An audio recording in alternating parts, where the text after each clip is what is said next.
Welcome back to the channel, one and all, and welcome back to the Age of Empires for Action. An insane game one for week 2 of the midweek muster, and this map always delivers insanity. We're back on Atoll, the home map of the first edition of midweek muster, and with Puppy Paw getting the HRE. Wham! He did get something solid in return, though. Zhuji's Legacy, a potent pick on this map. We saw it. I think it was the most picked Civ for week number 1. But I'm going to go back to this again. Puppy Paw has the HRE. This Civ is ludicrous no matter where you put it. So I'm curious to see what Wham's solution is going to be. In theory, Zhuji can get a leg up on the very early game, because the funny thing is, usually Zhuji had a hard time on this map when they were against Civs that blocked their meditation garden placement. This Civ can, but on a delay. It's not like when it's China, for example, or English, where they'll rush out with short bows or a Barbican drop. So it's a bit different. One tricky part I am seeing, though, is where's the good meditation garden? Because I think Kavari's in chat and he can confirm this was an intentional change, right? The pond got made smaller. And because the pond is smaller, that means the resources are more expanded. Which is a very smart change, actually, because it means you can play land a bit easier and not just get flanked by water. It also means that defensive landmarks are less toxic. But it's a very drastic difference for Zhuji, and I'm wondering if they practice this ahead of time. There is still a good Medigarden over here. It's not great, but you'd be able to get, 48 food, 25 gold, and probably about 20 wood. But you're not going to be seeing those ludicrous 100 pluses as easily as you would on the first edition of Midweek Muster. TCs much get closer together this game, usually a bit on the horseshoe. No, the reason it feels that way is more because this is less of a horseshoe and now more of it's a toilet seat. Yeah, you know what it is? It's one of those squishy toilet seat things. I can't remember what they're called. When you if you get shot in the ass like that guy did in 51st State, you'd want one of these rings to sit your bottom. But he is going to get the Medigarden. So that's not even going to get all the food, right? Oh, God, no. Yeah, so he only gets 4 of them. So that's 24 food, 25 gold. He does get the stone, though. And that's going to be probably 30 words. So overall, a reasonable one there. That means he's going to just about crack the 100. But it's not broken levels of God tier.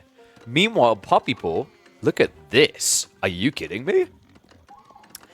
Oh, so what we're seeing is the actually HRE OP on every map. Deer berries, boar wood. Gold, not quite in range. He actually could have leaned it a little bit further south if he really wanted it, but this is fine. All right, meditation, move over. There is a new S-tier landmark on Atoll, as if it's not S-tier everywhere. And yeah, this is a little bit susceptible to attack, but keep in mind, if Wham tries to go Mass Yuganu, he is going to be brute forcing into HRE. And the thing about HRE with an Archon like this is for a very long time, your economy is going to be 40% buffed. So do the maths on that. All right, this is going to be roughly the spit will 120. 120 resources, 3 extra villages, right? Puppy Paw can have easily 15 of his 17 villages out here for 40% increase, which equates to about, 6 extra villages. So already at this stage, it's possible for Puppy Paw to have double the eco value that the Zhuji get from the Meditation Garden. Now, there is an extra 20% they're going to get from the taxmen, but there's only one of these guys, right? Buffing this, so he's got an extra 2 villages. So between the Meditation Garden and the supervision on the tree line, Wham's at 5 extra villages. Puppy Paw can already beat that. Ball coming out. Oh, he is going to lose a villager there. A little bit of a drop of the ball by Puppy Paw. Yeah, he believed in the Prelate heal way too much there. He only brought 5 villagers for the kill. So an unnecessary mistake there. Maybe a little bit distracted. We do have water on water coming, though. And it is going to be a spring beginning, so no immediate fishing boats coming out. And no, meditation gardens do not get something from fish. The easiest way to figure out whether a meditation garden is going to get something, I haven't seen a map where deep water fish is close enough to follow this logic perfectly, so that's fine. Is it something that is static, can't be moved, and is there, right? That's why it doesn't affect deer, because deer is a mobile force, and even if they die, it's still something you can mobilize. You can't pick up a berry bush and move it. Maybe there's a civ coming that will do that, but until they're here, my logic holds. Is trade viable? If you do the outside, yeah. It's always the outside. It's always been the outside, really. So this nerf to the central pocket doesn't really impact trading. Because remember, they're over here on the edge of the map. We do have an arch ship coming out. So is Puppy Paw paranoid? No, I think he's just dodging the first boat. Hasn't gone for a second. I think he's going to try to raid the food. This would be really smart if he does. Instead, he's intercepting. You might be able to get a villager kill if there's not a quick reaction. So here's the really smart thing you can do. Okay, that was a bit gluttonous, but in fairness, once the villager moves, it's hard to kill. What Puppy Paw can do, though, is he can rotate all the way around the back here. Berries, deer. A lot of the food that Wham's going to have to eventually play towards are on the outskirts here, on the trimming. That's something you can exploit with this archer ship. Juke have arrived. Wait, is he just min-maxing with the prelate? That's really smart, right? Just plop him in the arc and never take him out. And it buys time for your villagers to not die while you've got your first horseman coming out. So Zhuge a little bit annoying. Not quite able to get the kill, though. Horseman will contest this. Wait, did he just... Okay, guys, this is adding up now. It's free worker kills. Like, there's only so many times you can drop the ball like this. So we had game one where Wham fudged pretty hard. Like, the ending of that, I think it'd be fair to say that mistakes were made. And now game two, before we're even at the end, we're seeing big blunders out of Puppy Paw on the best Civ in AoE 4. Actually, getting intercepted really well. So Horseman Micro on point. Spearman not really able to touch, and Wham. Ooh. It's going to be quick on the reaction then. So making it a little bit better. The Horsemen are being brought low. Meanwhile, on the water side, we have got a demo coming out. And he is baiting the war junk right now. Not able to get it low enough. Outpost? This is ambitious. Puppy Paw. He's going to lose another villager.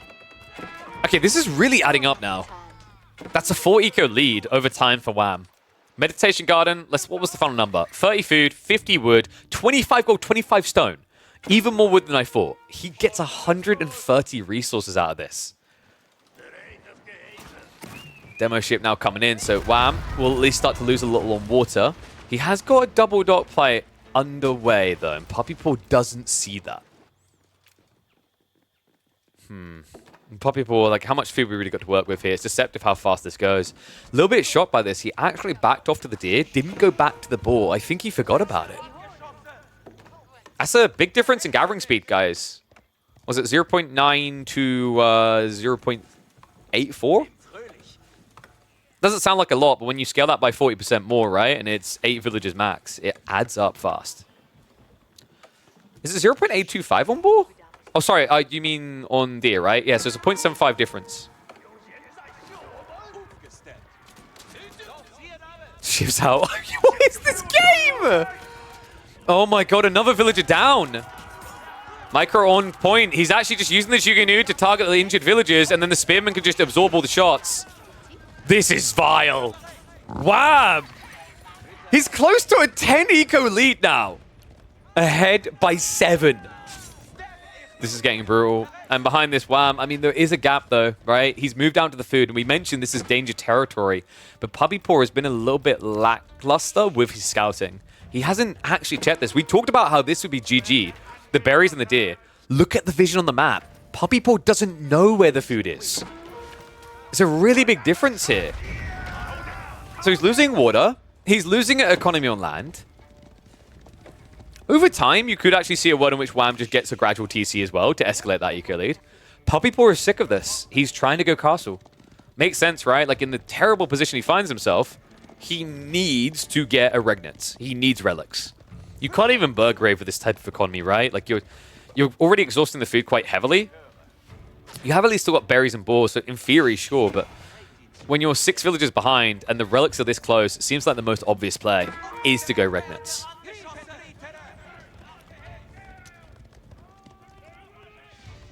Rax is now coming in, so Wham realizing he's going to need more pump to defend against the horseman.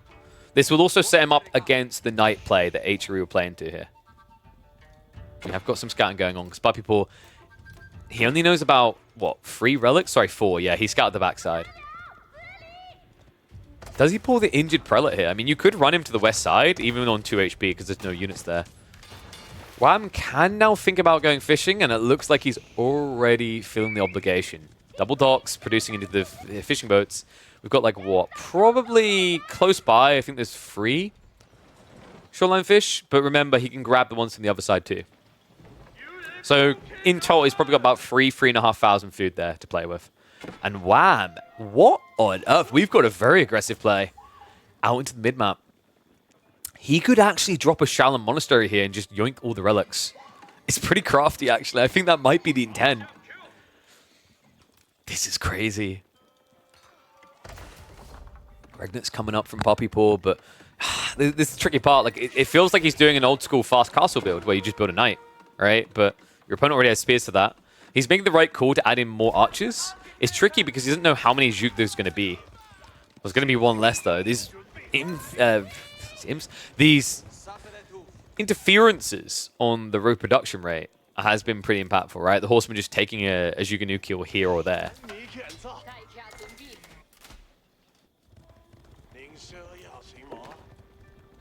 Hand slits are coming in. I mean, that's the value of the stone outcropping, right? He needs those 4 defenses and... Uh-oh! Taxman alert! Not able to get it, though. Spears even get a freebie. Tech up is complete, though. Now, what can Wham do about this? Because the gold. Gold for Puppy Paw is not looking great. He's already set up behind, though. He's aware of that problem. Does Wham? No. He has scouted, so he should be aware of what's going on over here.